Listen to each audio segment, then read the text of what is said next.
Waalaikumsalam warahmatullahi wabarakatuh.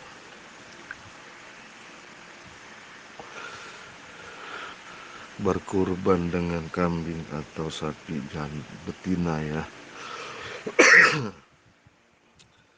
Kok nggak boleh katanya.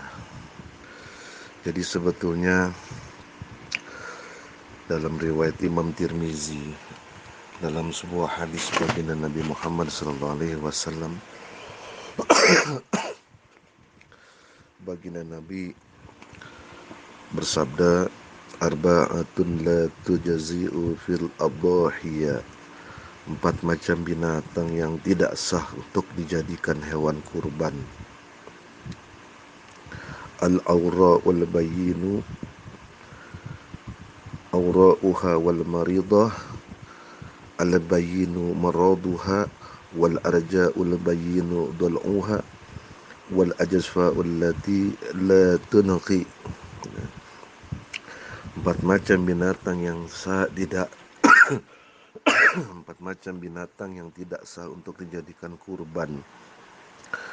Kata baginda Nabi Muhammad sallallahu alaihi wasallam adalah 1 binatang yang benar-benar rusak matanya, lalu 2 binatang yang benar-benar sakit, 3 binatang yang benar-benar pincang, dan 4 binatang yang kurus tidak berlemak lagi. Dan hadis tadi menurut Imam Asy-Syaukani diriwayatkan oleh 5 ahli hadis, Imam Ahmad, Imam Abu Dawud, Imam Tirmizi, Imam Nasai, dan Imam Ibnu Majah. Dan apakah tidak sah berkurban dengan hewan berjenazah? Sah ya. Dan ini sudah tidak diperselisihkan lagi masalah ini. Dan disebutkan oleh Syekh Nawawi atau Imam Nawawi ya, dalam kitab Majmu' Syarah Al-Muhajab pada juz 8 halaman 393, beliau menyebutkan wa yajuzu fiha, dan boleh berkurban. Fihanya ini badal dari al-udhiyah atau kata ganti dari berkurban. Az-zakaru wal unsa, dengan binatang jantan dan betina, kata Imam Nawawi. Lalu kata beliau lagi, yasihu tadahiyatu bizakari wal unsa bil ijma'i. Hukumnya sah berkurban dengan binatang jantan dan betina berdasarkan ijma' para ulama. Nah, yang dijadikan dasar hukum oleh para ulama atas boleh atau sahnya berkurban dengan binatang betina adalah karena ketika Allah Ta'ala memerintahkan berkurban tidak disebutkan agar dengan binatang jantan, sebagaimana yang tersebut di dalam surah Al-Kautsar ayat 2, fasalli li rabbika wanhar, maka dirikanlah salat karena Tuhanmu dan berkurbanlah.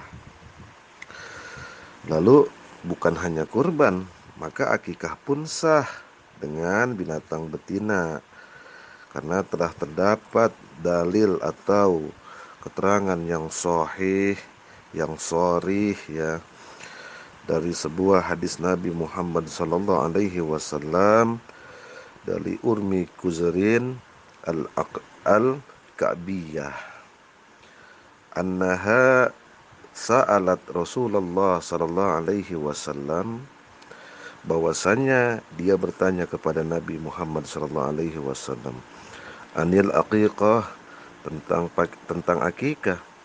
Faqala na'am anil ghulami syatani wa anil unsa wahidatu wa la yadurrukum dzukranan kunna au inasan, rawahu Abu Dawud wa Tirmizi wa Nasai wa ghairuhu. Jadi riwayat hadisnya diriwayatkan oleh Abu Dawud, Imam Tirmizi, Imam Nasai dan lainnya. Yang artinya dari Ummi Kurs Al-Ka'biyah bahwa dia pernah bertanya kepada Nabi Muhammad SAW tentang akikah. Rasulullah menjawab, ya, untuk anak laki-laki 2 ekor kambing dan untuk anak perempuan 1 ekor. Dan bukan merupakan penghalang, kata Rasulullah SAW, jika kambing yang kamu sembelih itu jantan atau betina.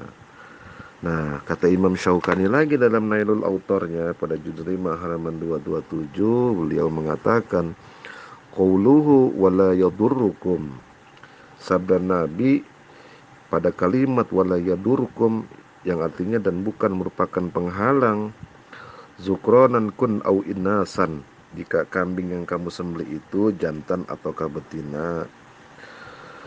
Fihi dalilun ala annahu la farqa baina dzukuri al-ghanami wa inasiha. Nah, itu dapat dijadikan dalil kata Imam Syaukani bahwa sah akikah itu tidak ada bedanya antara kambing jantan dan kambing betina. Jadi kurban dan akikah dengan kambing betina atau jantan boleh-boleh saja.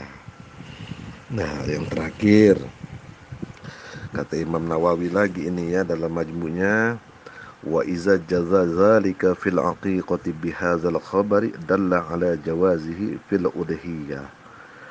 Dan kalau berakikah dibolehkan dengan binatang tersebut, maksudnya jantan dan betina, dengan alasan hadis di atas, maka berarti menunjukkan pula kebolehan untuk berkurban dengan kambing atau sapi jantan atau kambing atau sapi betina ya.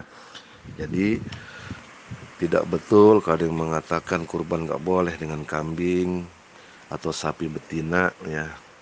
Karena ulama sepakat boleh, karena ada dalil yang sahih, yang sharih dari hadis Nabi Muhammad sallallahu alaihi wasallam. Moga-moga jawabannya manfaat untuk kita semua. Allahu a'lam bishawab.